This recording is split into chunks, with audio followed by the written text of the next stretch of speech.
I'm not gonna lie to you. When I saw the New Mutants, the preview for it, and I saw that it was gonna be the first semi-horror slash superhero hybrid type of movie, I was very, very skeptical. At first, I didn't really know if I should give it a watch or not, but I broke down and decided to watch it.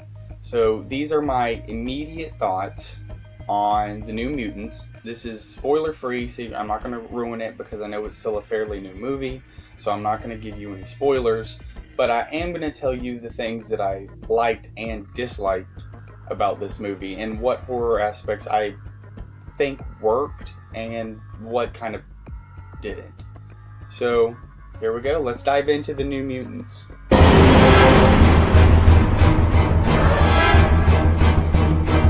The main plot of the story is just, it's pretty much in the title. These are new mutants that haven't really fully been able to control their powers yet.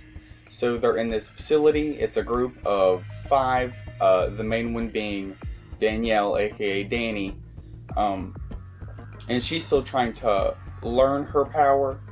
And I will tell you that her power has a lot to do with people's fears. So, in a way, I guess you could look at this movie as a Nightmare on Elm Street Part 3, just minus the Freddy Krueger and the really cool kills. And you kind of have the New Mutants. Because that's the first thing that I thought of when I was watching it was Nightmare on Elm Street Part 3. So, I don't know, a lot of people might get the same vibe from that as I did. But anyway, the other characters, you have Sunspot, you have Sam, who was actually played by Charlie Heaton, who is Jeremy Byers in Stranger Things. You also have Magic and Rain. And I think all of the characters in themselves are fine. There's the only one that they really shed light on is Danny, but they also shed a lot on Rain and Magic as well. Magic is probably my favorite character in the film, just because she's really, really cool and her powers are awesome. Now, to talk more about the horror part of things, so I already had mentioned that Danny's powers have a lot to do with people's fears. So that's when the horror aspect of things come into play. You know, people start seeing visions and you know, they have dreams and things like that. And the dream scenes are super, super creepy, in my opinion. There's a couple that even scared me, and I wasn't expecting to necessarily be scared by a mutant type of X-Men movie, but surprisingly I was. However, on the downside, you have these really, really cool dream sequences, and the main character has this really cool superpower. However, I have a very, very hard time connecting with the main character, Danny. About halfway through the movie, she gives this monologue about a demon bear, which you will all get the pleasure of hearing if you watch this movie. And I'm not gonna lie, it is quite possibly the most awkward monologue I have ever sat through in a movie.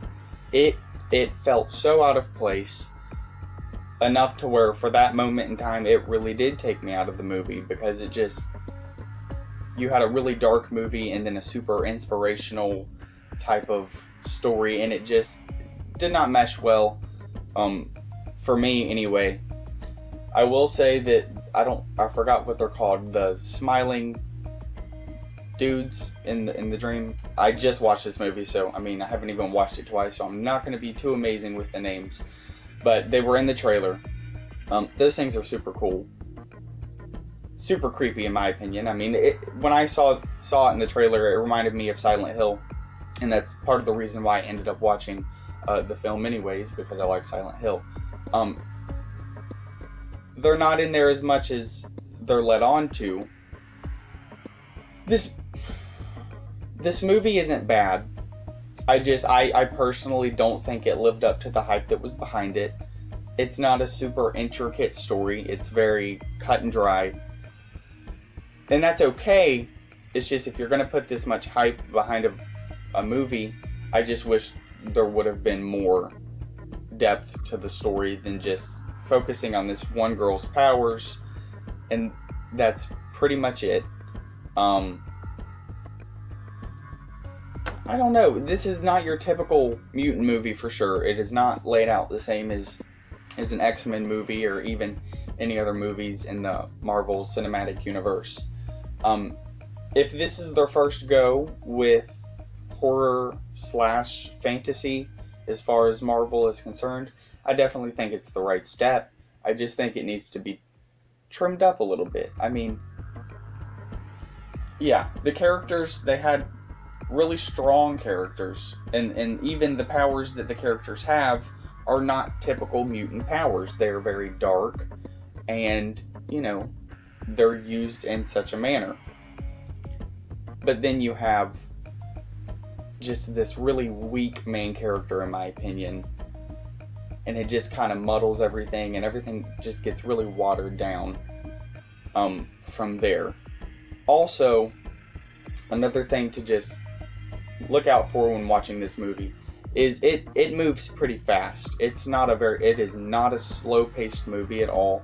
The opening scene is like a mini climatic scene.